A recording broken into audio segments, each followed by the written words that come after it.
Salut tout le monde, donc je me présente Guillaume. Moi c'est Amandine. Donc on a décidé de faire des vidéos sur l'aménagement du véhicule qu'on a acheté, un ancien de la médecine du travail.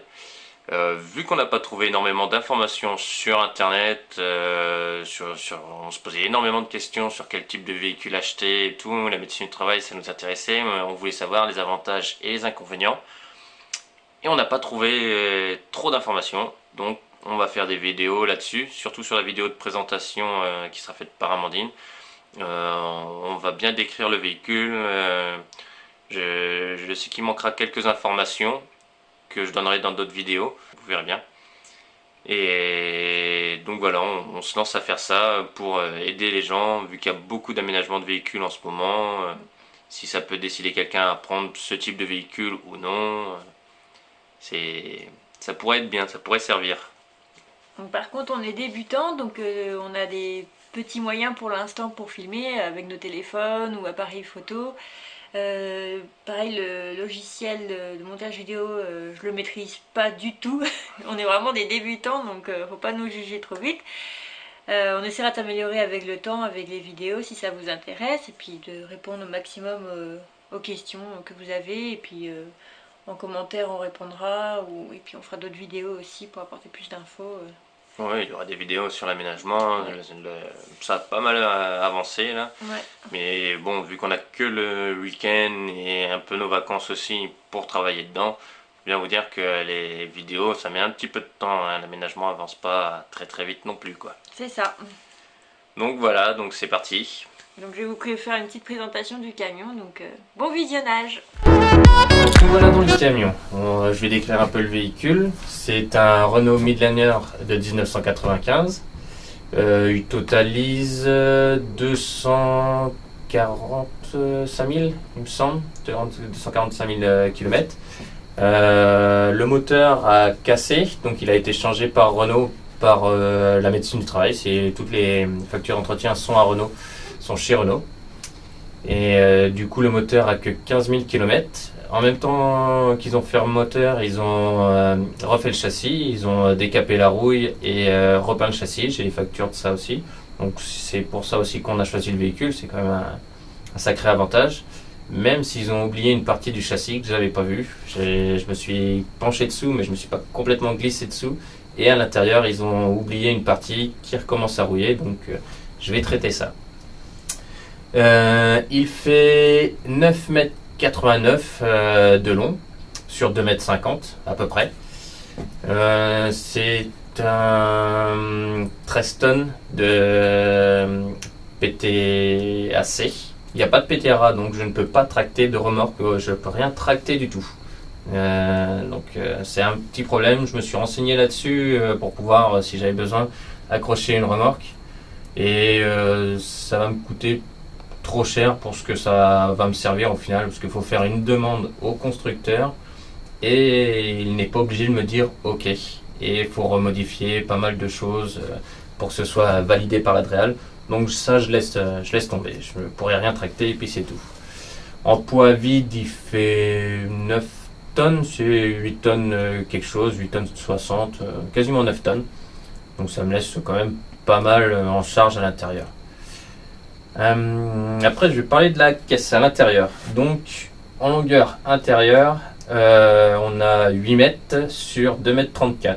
Ce qui nous fait à peu près 5 cm d'isolation de chaque côté. Et à l'avant et à l'arrière, pareil, c'est à peu près 5 cm. Parce qu'elle fait un peu plus de 8,10 m en extérieur.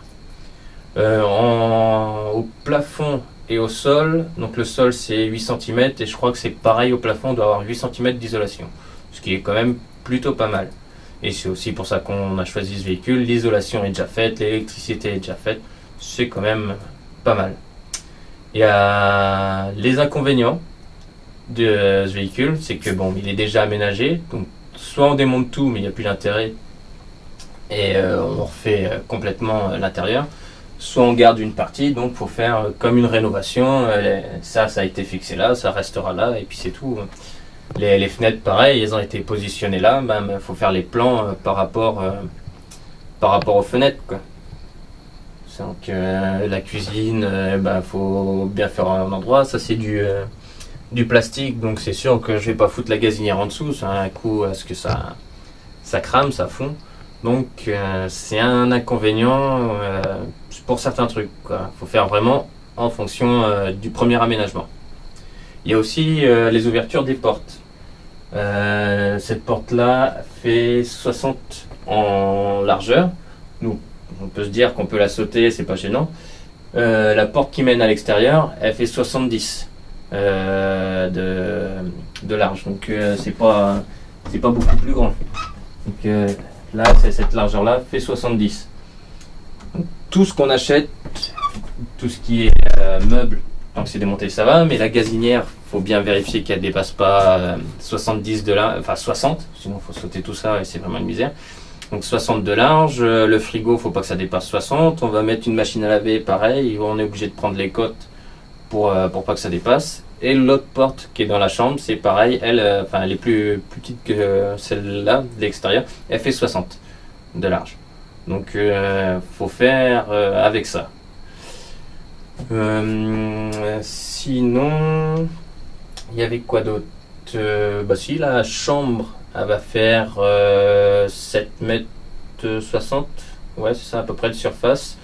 La cuisine, en enlevant la douche, les toilettes, elle nous fait à peu près 6 mètres carrés. Donc ça va, hein, c'est plutôt pas mal. Je n'ai pas mesuré la hauteur intérieure de la caisse, mais bon, je fais 1,75 m, donc vous voyez bien, il y a encore une belle marge avec le plafond. Hein. On est plutôt tranquille. Pour le reste de la visite, ça sera avec Amandine. Coucou tout le monde, donc petite présentation de l'intérieur du camion. C'est parti. Donc là on est dans la salle d'attente à l'arrière du camion. Hop. Donc là il y a un placard avec une banquette. C'est pareil en face, hein, c'est identique. Le placard avec le transfo.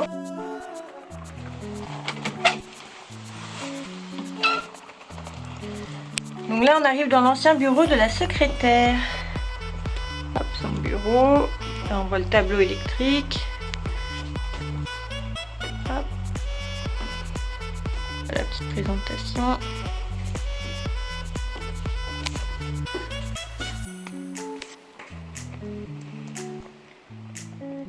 Hop, si vous arrivez à lire la première ligne.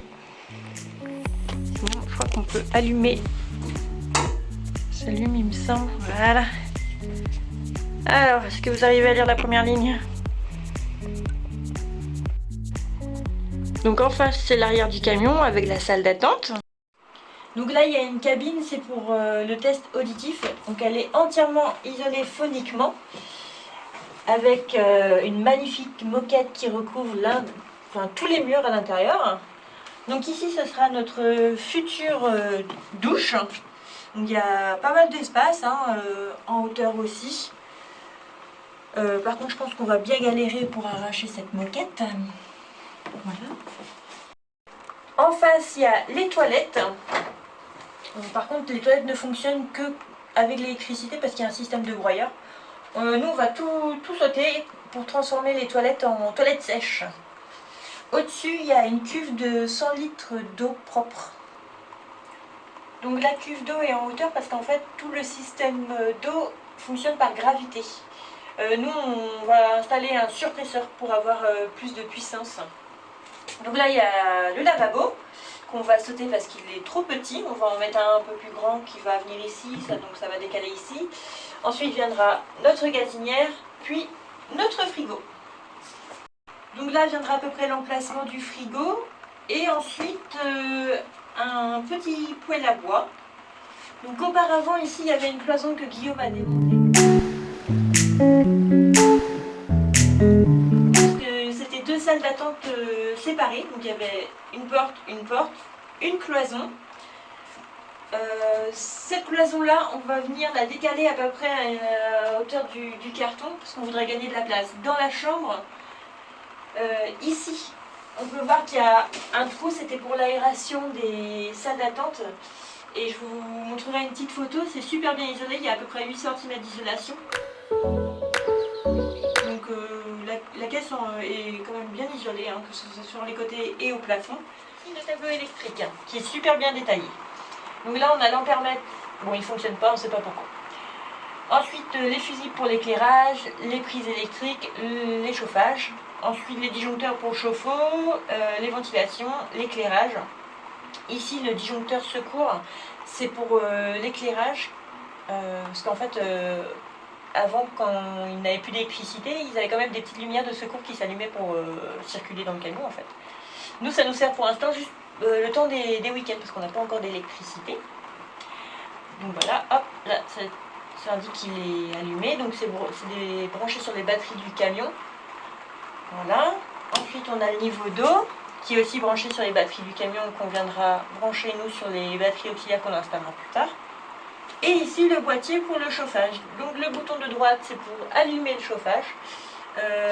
Position au milieu, c'est pour l'éteindre. Et position vers le bas, c'est pour juste allumer la ventile du camion. Ensuite, à gauche, il y a petite ou grande flamme. En fait, c'est pour la puissance du chauffage. Le chauffage qui est donc au gaz à air pulsé.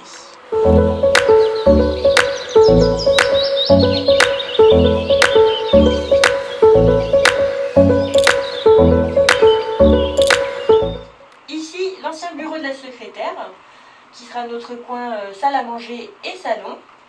Donc cette table-là, on va la sauter.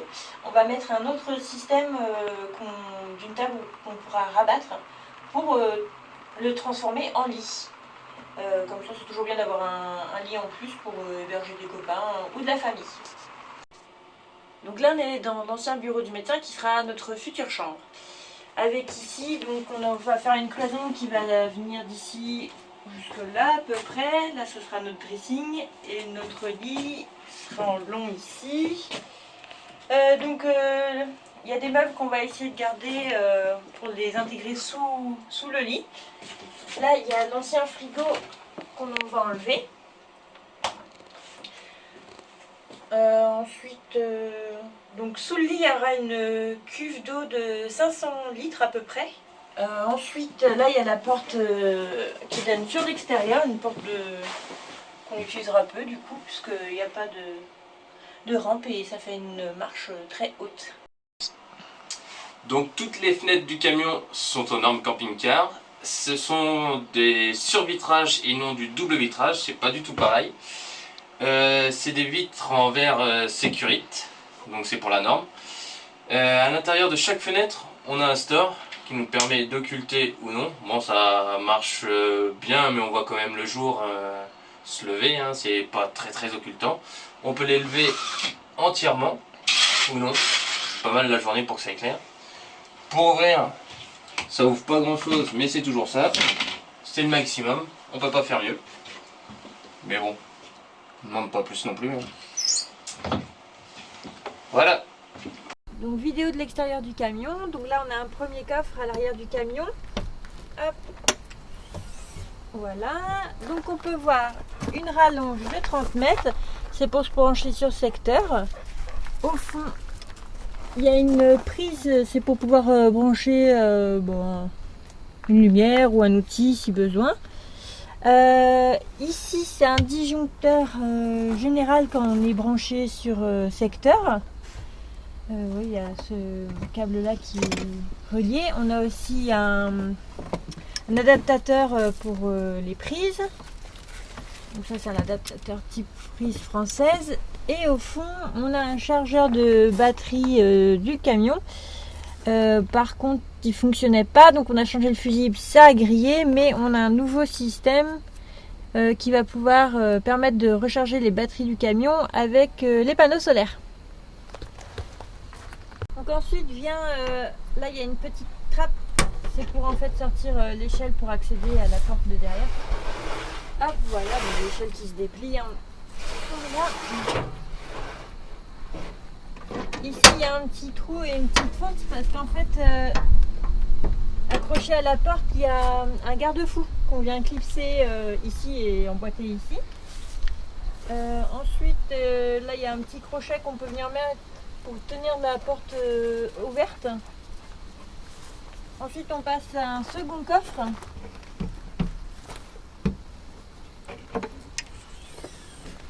Et donc là, c'est un coffre pour le gaz.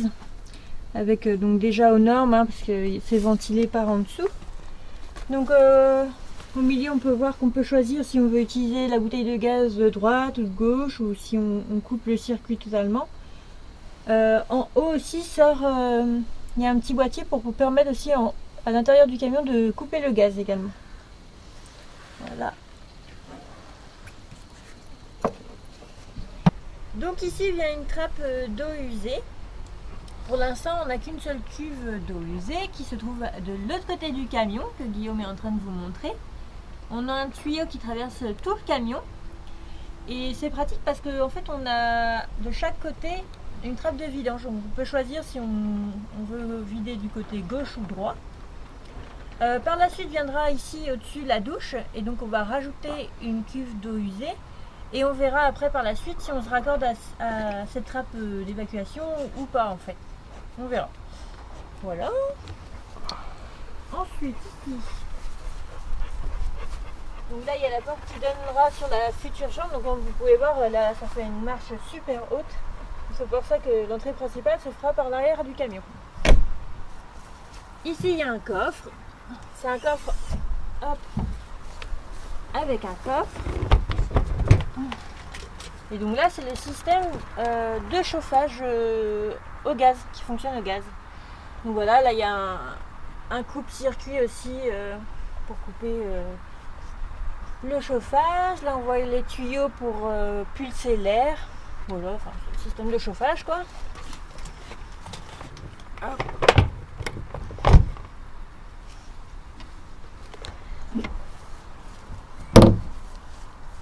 Ici c'est un coffre, c'est pour le réservoir. Bon, on a un tout petit réservoir de 100 litres.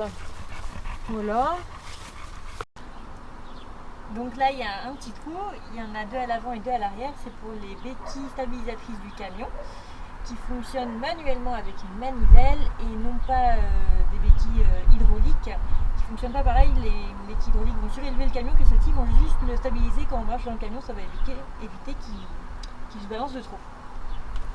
Donc hop. Donc là on peut voir une béquille. Ensuite là vient le coffre à batterie. Là c'est un coffre à rangement. Puis après bah voilà, un pneu de rechange et une truc à incendie.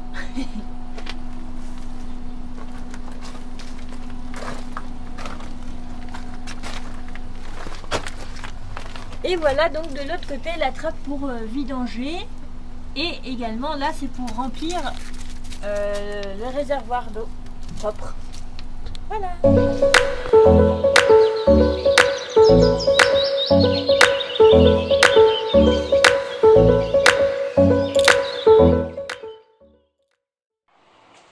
Donc là c'est le bureau du médecin qui deviendra notre future chambre avec là l'accès dehors. C'est nul. Donc là on est dans l'ancien bureau du médecin.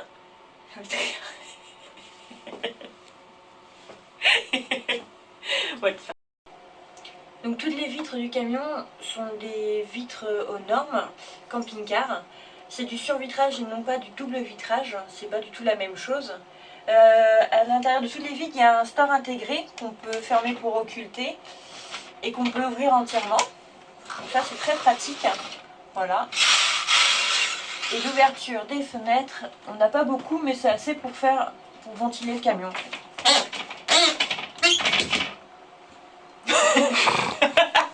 C'est quoi cette vue?